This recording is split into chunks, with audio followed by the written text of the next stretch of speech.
Gaming, as always, has a vibrant future ahead. There's a ton to look forward to, and more games come out each year than the last. However, our love for the medium doesn't always have to center around what's coming in the future. Whether you're new to gaming entirely or a lifelong veteran, I can guarantee you that there's something in this incredible world for you to be passionate about that already exists and is easy to access. Here at Gamers Among Us, we have been gaming a long time, and that's what eventually led to us opening up this can of kick-ass that is the GAU group. So, this video is for everyone, and I hope some of you can relate to the titles we'll be discussing, but let's go ahead and dedicate it to those who haven't yet dove headfirst into the sea of endless entertainment that we so simply refer to as video games. Here are some games that the team here at GAU look back on fondly as some of the key experiences that helped shape us into gamers for life. Video games don't always have to be about violence, or adventure, or even a particular character to be good games. Sometimes it's fun to just kick back and create something.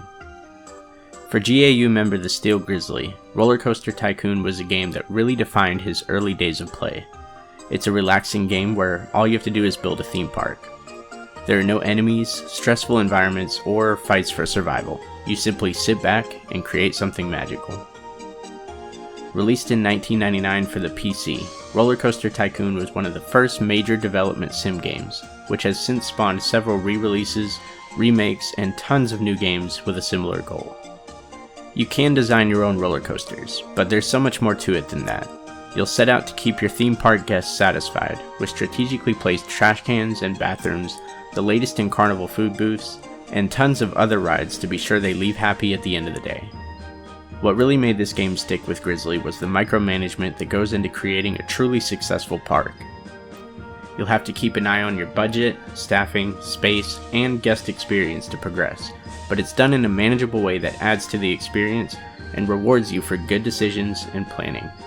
I'm sure at this point most of you know about this game, but for those of you that don't, it has aged extremely well, and it's a great way to spend your time if you're more into casual games. Go be a Tycoon gamer, and be sure to share your parts with us when you're done. Going back nearly 10 years further, our next game is brought to us by GAU member Cookie. Pilot Wings was a flight simulator released for the Super Nintendo back in 1991, where you face challenging stages with the goal of earning pilot licenses to show off your success.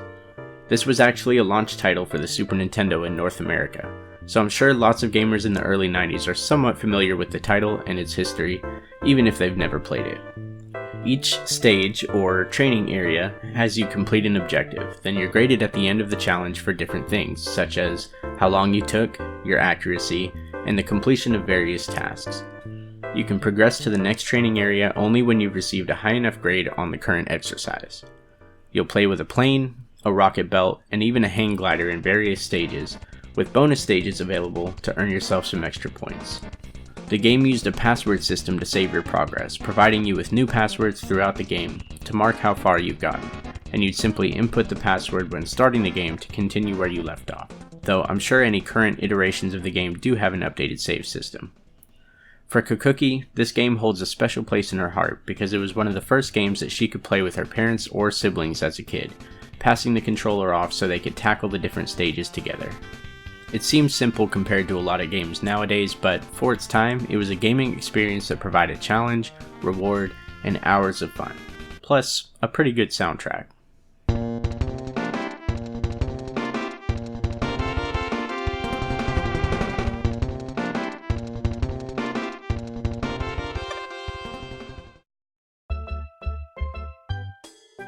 This next one is one you'll certainly recognize, though newer gamers may not quite understand just how important it is. Super Mario 64 was the biggest, baddest Nintendo 64 game that you could play, and it seriously changed gaming for the better when it was released in 1996. I think we all have fond memories of it, but it was GAU member Trick Enigma's choice for one of her favorite childhood games. For those that don't know, this one essentially popularized 3D gaming all by itself, and started many trends that lasted through the early days of 3D consoles. The term collectathon refers to a type of game in which you visit different worlds or areas in search of collectible items needed to progress. Super Mario 64 was the first of many, and though this specific genre isn't as popular now as it was before, it did spawn some of the best games and franchises in history, such as Banjo-Kazooie, Gex, and Spyro the Dragon. The reason this particular game was so memorable is that it was, at that point, a brand new type of game in more ways than one. It was the first collectathon, the first 3D Mario game, the first 3D action platformer, the first iteration of a 3D hub world. You get it. This blew the mind of gamers back when it was released, and to this day, for those reasons, it remains one of the absolute best games in many gamers' memories. There's a 3DS update worth checking out, but even if you have to scour a gaming trade shop to find a Nintendo 64 in order to play this, if you haven't already, you should do so. The graphics are a bit outdated, but after all this time, it still stands up to some of the newer major Mario games available. Do you know anyone that still plays Pokemon Go? Believe it or not, many people still do. To our younger viewers, you're probably familiar with Pokemon Go, and perhaps even some of the newer core games such as Sun and Moon or Sword and Shield. What some of you may not have played, however, are the very first Pokemon games in the Western world, Pokemon Red and Blue. For one of my top games of my childhood, I'm going with Blue specifically, since it's the one I owned first. These titles hit America harder than most fads. Kids my age were clamoring for the latest Pokemon game, clothes, trading cards, toys, and everything else they could throw at us. The idea of collecting all the creatures was something truly beautiful. Once I even had a full collection in the game, which is no easy feat. It introduced me to RPGs, and may have even sparked my love for collecting things that I still carry with me to this day. The world it built was incredible as well, with enough characters and backstories to fill textbooks. The world of Pokemon that we know in the modern day is completely different than it used to be, but I wouldn't be the gamer that I am without that first adventure. Even if you're not a fan of the newer games in the series, and just between you and me, I'm not, there is so much to love in the original versions. If you can manage to get your hands on the original cart, or even just a ROM, you should do yourself a favor and catch a Pikachu, a peek at them, as soon as you can.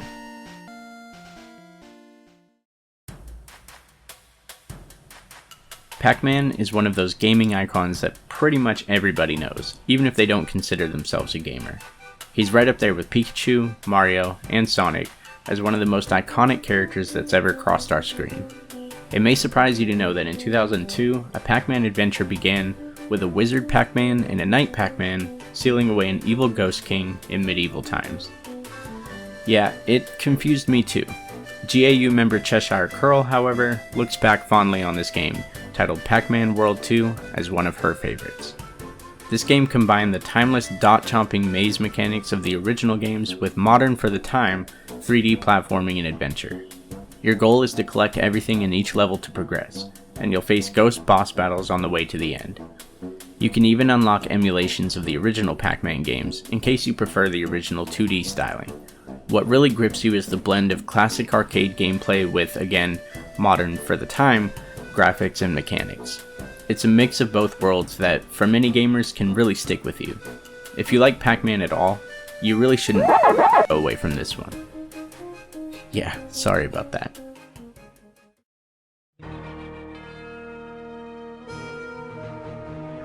Cowboys, the Wild West, the American frontier. Many of us grew up watching Western films that portrayed early America as a rough, adventure-filled place full of gun-toting outlaws and no-nonsense sheriffs. Before Red Dead Redemption, we didn't have too many truly great games in this setting, which is a shame considering the endless potential for amazing storytelling there. Desperados Wanted Dead or Alive is one of the earliest games set in this world, and if you were to ask the Steel Grizzly, he'd say it's easily one of the best. You play as a bounty hunter in search of a vicious criminal known as El Diablo, and you'll form your own gang of 6 protagonists, each with their own special abilities, to complete your mission. Each stage encourages a different approach to eliminating threats, and you'll have to utilize stealth to get around the enemies carefully and methodically. This game is one of the earliest instances of good enemy AI, as they will adapt to your movements and occasionally act unpredictably in order to stop you. This is strategy gaming at its finest, and it's easy to see why Grizzly remembers this as one of his absolute favorites. It's something you can easily pour hours into as you pretend to be a cowboy vigilante, taking justice into your own hands in true 1800s American fashion. Here's one people will recognize. Jurassic Park, leader in dinosaur action and Jeff Goldblum memes. Oh, there it is. There it is. The movies will live on forever in fame, but the series has had a lot of video game adaptations that don't quite live up to the hype. Cookie, however, has immense nostalgia for the NES adaptation of the first movie, simply titled Jurassic Park, released in 1993. This top-down shooter sees you advancing through 6 stages, loosely following the story of the first Jurassic Park movie. Taking control of Dr. Alan Grant, you'll battle various dinosaurs, collect dinosaur eggs, and follow objectives such as searching for John Hammond's lost grandchildren in the park. It was received well by critics at the time, with many praising its open world and uniquely satisfying gunplay. It's easy to see how this one could stand out for a young gamer looking for something interesting to play. It follows one of the biggest movies of the time, and drops you into it with some challenging but fun gameplay. It's a story you can recognize, so there's no chance you'll be put off by odd writing decisions or levels that seem to come out of nowhere. If you're a Jurassic Park fan, or really just a fan of retro games at all, this one is worth loading up if you can find it.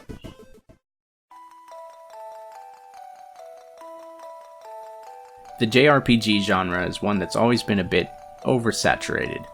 It seems like a new title makes its way to the States every week, and it's hard to know which ones are worth playing. We all know about the Final Fantasies, the Dragon Quests, and the Tales series, but it's tough to find great adventures outside of those.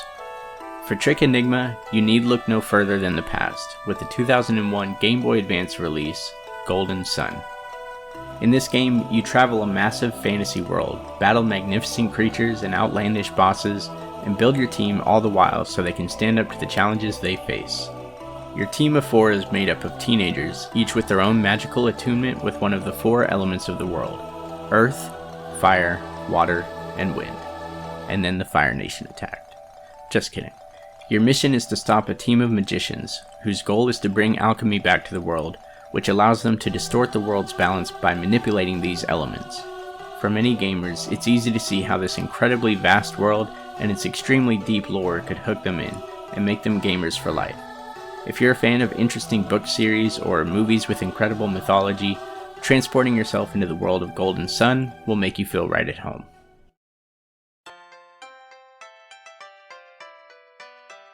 My second personal choice for today is one that not many may remember. It had a cult following thanks to its original SNES release, but the Nintendo 64 game didn't get too much attention in the West.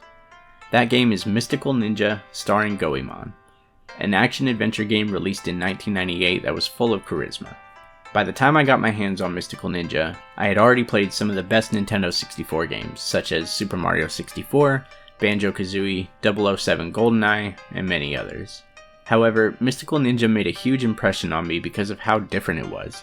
It was a semi-open world, but it was massive and had tons of lasting appeal. Your job was to save Japan from a rambunctious duo of theater fanatics that attempted to take over the country. Your cast of characters slowly learned new abilities through the game, which kept things fresh and interesting. There were even the giant robot sections, which were fun, fast-paced boss sequences that broke up the monotony of 3D adventure. If you can appreciate some of Japan's more interesting style of comedy, and love a huge world full of collectibles, upgrades, secrets, and enemies, Mystical Ninja starring Goemon could be what you're looking for. I poured hours into this game as a kid, and I'm really sad to see there hasn't been a full-fledged home console sequel. One can dream. Alright gamers, you've nearly reached the end of the GAU nostalgia trip. There's one last game for you, and for this one we're going way, way back. Originally released in 1977, Zork is the defining game of the original text-adventure genre, and it's one that Cheshire Curl spent a lot of time with, solidifying her place in gaming culture for decades to come. Set in the ruins of an ancient culture far beneath the ground, you play as an adventurer in search of treasure and answers. Despite being a text adventure, this game is massive, with all sorts of enemies you can encounter, locations you can explore, and hidden items you can find. It was also very unique for its time because it allowed you to use prepositions and conjunctions in your commands to really customize your approach. For example, while other games only accepted two-word commands, such as use sword, Zork allowed you to say things such as attack the monster with the iron sword. It may not seem exciting now, but in the late 70s this was mind-blowing. Like, being able to pet dogs in an open world game mind-blowing. What's great about this choice is that Cheshire is only in her early 20s, yet what defined her childhood in gaming was something basic, created decades before she was born. That really drives home the point of this video. You don't have to focus on the latest games to find something that you're gonna love. Zork is a classic that anybody can enjoy, and it may just make a gamer out of you too.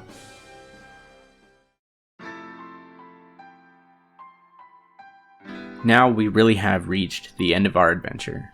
I encourage you to think back on what games solidified your gaming identity, and if you're newer to the medium, remember that there are more than 40 years worth of games out there to pick through, and you might just find a diamond in the rough. There's something out there for everybody, you just have to be willing to look. Make sure to leave your absolute favorite game in the comments, and join the Discord or the Facebook group so you can discuss them. Make sure to subscribe for more gaming content, and hit up gamersamongus.com to keep up with what we're working on. This has been Calamity Code with GAU, and we'll see you next time.